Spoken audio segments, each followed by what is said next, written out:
इस वीडियो में हम एक्सरसाइज 8.1 के क्वेश्चन नंबर 9 को सॉल्व करेंगे। आपका क्वेश्चन नंबर 9 है, समांतर चतुर्भुज ABCD के विकर्ण BD पर दो बिंदु P व Q इस प्रकार स्थित हैं कि DP इतना वाला पार्ट और बराबर है BQ के। मतलब ये दोनों पार्ट बराबर दिए गए हैं और ABCD एक समांतर चतुर्भुज दिया गया है। हमें यहाँ पर दर्शाना है इन पांचों कंडीशंस को, तो हम यहाँ पर एक एक कंडीशन को प्रूव करेंगे। बहुत ही आसान क्वेश्चन है ये, ठीक है ना। तो चलिए इसको सॉल्व करते हैं। सबसे पहले हमें लिखना है कि दिया है, जो भी क्वेश्चन में दिया गया है वो सब लिखना है। तो यहां पर मैंने पहले से लिख दिया है, दिया है ABCD एक समांतर चतुर्भुज है, ये लिख दिया, जिसमें DP ये वाला पार्ट और BQ ये वाला पार्ट इतना बराबर है, ठीक है। तो हमें यहां पर सिद्ध करना है पांचों कंडीशंस को, वो भी हमने यहां पर लिख दिया है। अब हम इसको एक एक करके सिद्ध करते हैं। तो यहां पर हमने लिख लिया प्रमाण। तो हमारी पहली कंडीशन है त्रिभुज APD सर्वांग सम है त्रिभुज CQB के। तो यहां पर हमें दो त्रिभुज ले लेना है, त्रिभुज APD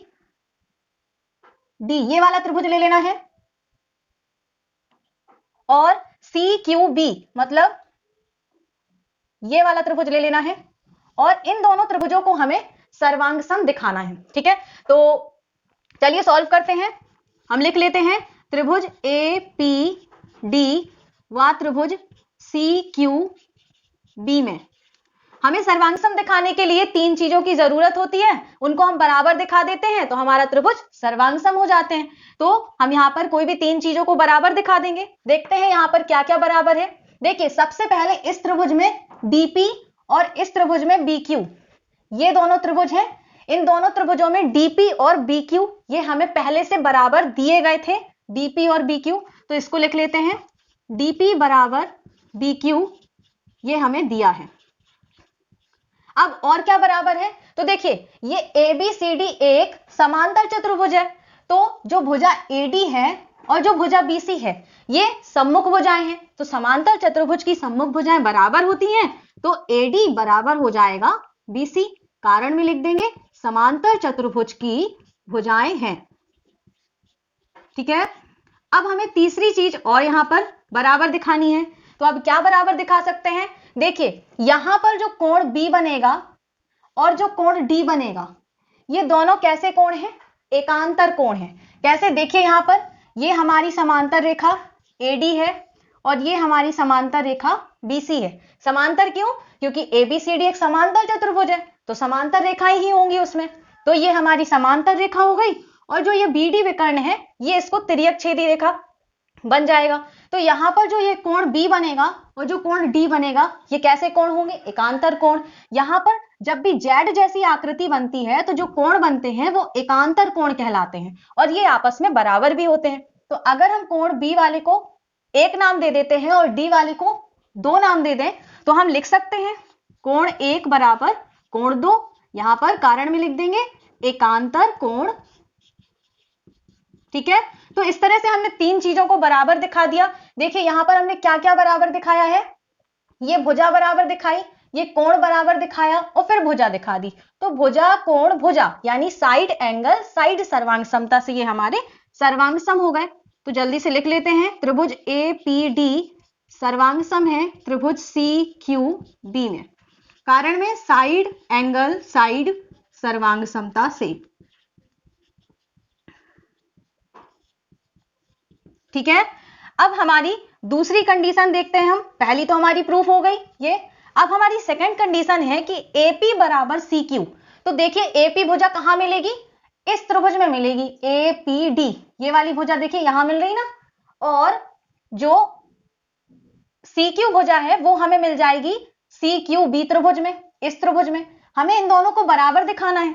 तो देखिए अभी हमने इन्हीं दोनों त्रिभुजों को सर्वांग सम दिखाया था, तो सर्वांग सम त्रिभुजों के संगत अवयव से AP बराबर CQ हम लिख सकते हैं, ठीक है। तो यहां पर लिखेंगे चूंकि त्रिभुज APD सर्वांग सम है त्रिभुज CQB, इसीलिए AP बराबर होगा हमारा CQ के।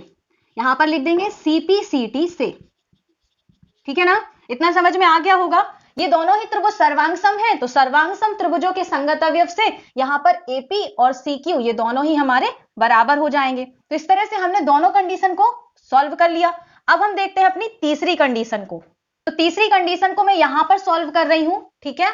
तो हमारी तीसरी कंडीशन है कि त्रिभुज AQB सर्वांग सम है त्रिभुज CPD के। तो यहां पर भी हम उसी तरह से इसको ले लेंगे, दो त्रिभुज AQB ये वाला त्रिभुज ले लेंगे और CPD ये वाला त्रिभुज ले लेंगे, ठीक है।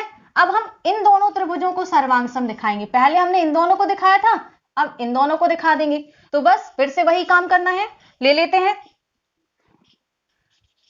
त्रिभुज AQB व त्रिभुज CPD में देखते हैं यहां पर क्या दिया गया।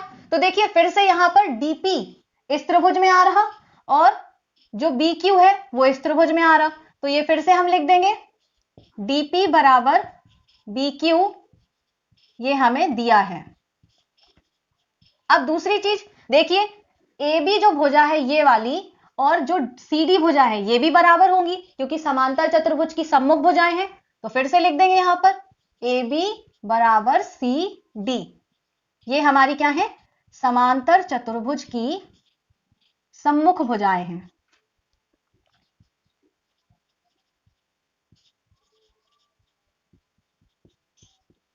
अब हमारी तीसरी चीज यहां पर क्या बराबर होगी, ये वाला कोण और जो ये D कोण बना है नीचे वाला, ये हमारे बराबर हो जाएंगे फिर से एकांतर कोण से। तो हम यहां पर लिख सकते हैं कोण 3 बराबर कोण 4 एकांतर कोण है।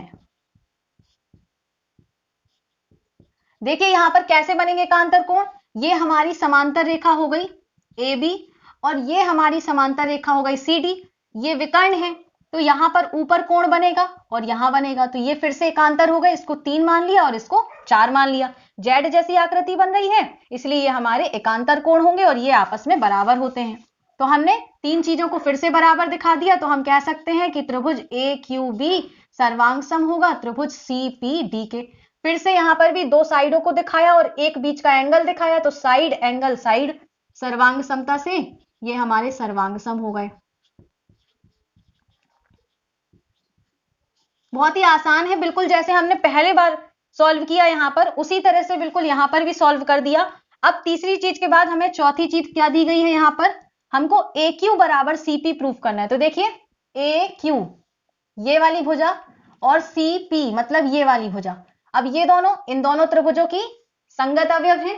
तो यहां से हम फिर इनको लिख सकते हैं। तो लिखेंगे कि चूंकि AQB सर्वांग सम है त्रिभुज CPD के, इसलिए भुजा AQ बराबर हो जाएगी CP के। यहां पर हम लिख देंगे CPCT से। तो बिल्कुल जिस तरह से हमने इस तरफ के पार्ट को सॉल्व किया था बिल्कुल उसी तरह से हमने इस पार्ट को भी सॉल्व कर दिया है। अब हमारी पांचवी कंडीशन है कि APCQ एक समांतर चतुर्भुज है। यहां पर देखिए APCQ, इसको हमें ये जो अंदर चतुर्भुज बन रहा है ना ये वाला, इसको हमें समांतर चतुर्भुज बताना है। तो आपके बुक में एक प्रमेय दी गई है 8.3, उसमें कहा गया है कि अगर किसी चतुर्भुज की सम्मुख भुजाओं का प्रत्येक युग्म बराबर होता है तो वो चतुर्भुज समांतर चतुर्भुज होता है। तो यहां पर देखिए अभी हमने पार्ट नंबर 2, इसको हम समीकरण अगर 1 मान लेते हैं तो यहां से हमने प्रूफ किया है AP बराबर CQ। तो ये देखिए ये वाली भुजा और ये भुजा AP बराबर CQ बराबर हो गई। अब इसी तरह से इस पार्ट को अगर हम सेकंड मान लेते हैं समीकरण AQ बराबर CQ, ये वाली भुजा भी हमने बराबर दिखाई। तो इस तरह से हमने चतुर्भुज की चारों भुजाओं को बराबर दिखा दिया है, मतलब चतुर्भुज की सम्मुख भुजाओं को बराबर दिखा दिया है, इसलिए यह हमारा समांतर चतुर्भुज होगा। तो चलिए इसको लिख लेते हैं। यहां पर लिखेंगे समीकरण 1 व 2 से, समीकरण 1 ये भुजा बराबर और समीकरण 2 में ये भुजा का युग्म बराबर। समीकरण 1 व 2 से हम कह सकते हैं क्योंकि ये दोनों बराबर हैं इसलिए APCQ एक समांतर चतुर्भुज होगा। APCQ एक समांतर चतुर्भुज है। तो तो इस तरह से हमने अपने पांचों कंडीशंस को अच्छे तरह से सॉल्व कर लिया है। देखिए बहुत ही आसान क्वेश्चन था, बस देखने में जरूर थोड़ा सा हमें बड़ा लग रहा था, बट बहुत ही आसान था। आई होप कि आपको ये क्वेश्चन बहुत अच्छे से समझ में आ गया होगा। अगर आपको फिर भी कोई भी डाउट है तो आप मुझसे कमेंट सेक्शन में पूछ सकते हैं। और अगर वीडियो पसंद आई हो तो वीडियो को लाइक करिए, अपने फ्रेंड्स को भी ज्यादा से ज्यादा शेयर करिए, और अगर मेरे चैनल पर पहली बार आए हैं तो चैनल को सब्सक्राइब करके नोटिफिकेशन बेल आइकन को भी प्रेस कर दीजिए, ताकि आपको क्लास 9 के आगे आने वाले वीडियोस की नोटिफिकेशन मिल सके। तो मिलते हैं नेक्स्ट वीडियो में। Thanks for watching this video.